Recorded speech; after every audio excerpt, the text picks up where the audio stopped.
What's up guys, it's me Jeremy, and if you've been playing bot lane recently, you've no doubt faced the terror and pain that is Morgana support. She is by far one of the most annoying champions I have ever played against, so here are some tips to help you deal with those pesky Morgana players. Now, the main thing about Morgana is that her kit is very linear. She has her binding, her shield, and her ultimate. Her pool is mostly useless unless she gets some AP or uses it as an execute. Just be sure not to stand in it whenever possible, but for the most part her pressure comes from her binding and her shield, of which both have fairly long cooldowns too. And the biggest thing you can do to outplay Morgana is to punish the misuse of those two abilities. If you can dodge a binding, that gives you an opportunity to go in for a trade, since she will have difficulty answering back other than through auto attacks. Think of it kind of as a blitzcrank hook. Stay within the minions to easily have them block it for you and deny her chances of hitting you.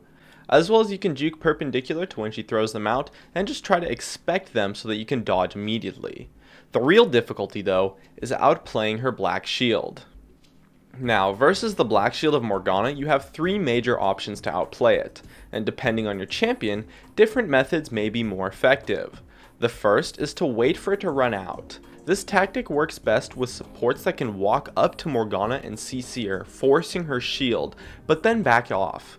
Black shield lasts for 5 seconds but has a cooldown of around 20 seconds or so. Most supports can get in 2 full rotations of their skills in that time if you just time it perfectly, but for that method to be viable, you have to get her to use her black shield in the first place. Test the waters and judge how quick your opponents are with their shields. If they shield prematurely, then you can definitely use this tactic, or if they don't, try testing the reaction time to see if they will react well enough to your skills. In addition, you can also try to out-damage it. This only will work on some champions, but on most supports you can actually try taking an AP rune setup or maxing abilities correctly to burst down the shield. This is the best tactic on poke supports, but can also work on champions like Thresh.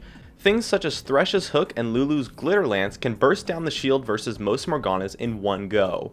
I wouldn't expect Morganas in gold and below or so to actually max shield to counter that, since those kind of players don't really have the matchup knowledge that it takes to do that kind of thing. So you shouldn't really have to take AP runes, but versus an experienced Morgana, taking a setup with AP Quints and Magic Pen Reds may be necessary, especially if they max shield versus you. So pay attention to the strength of their shield to see how many points they are putting into it. And besides, if you take those runes anyways and they don't max shield, it just makes it that much easier to outplay. And the last major thing you can do is to avoid the shield. Force Morgana to black shield one target by using an ability on them, and then follow that up by switching targets immediately. As long as you dodge the binding, this will work really well, and is the most reliable tactic, as Morgana will be useless to protect the target you switch onto.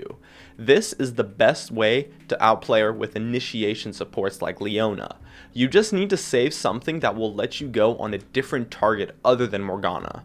You can also try initiating from unwarded bushes or by flashing in and simply trying to outplay her reaction time. That may not work versus more experienced Morganas, so test your opponent to see how fast they react with their black shields. Of course, all three tactics are viable for all champions, just some will be much more easier to pull off than others on each individual champion. But if you can win lane or get a lead versus Morgana, she becomes so weak because any play she will try to make can be easily stifled by your gold advantage, as well as her gold disparity will make her incredibly squishy. And just for some general tips, remember that once she hits level 6, she has kill pressure in lane versus almost any target she lands a binding on.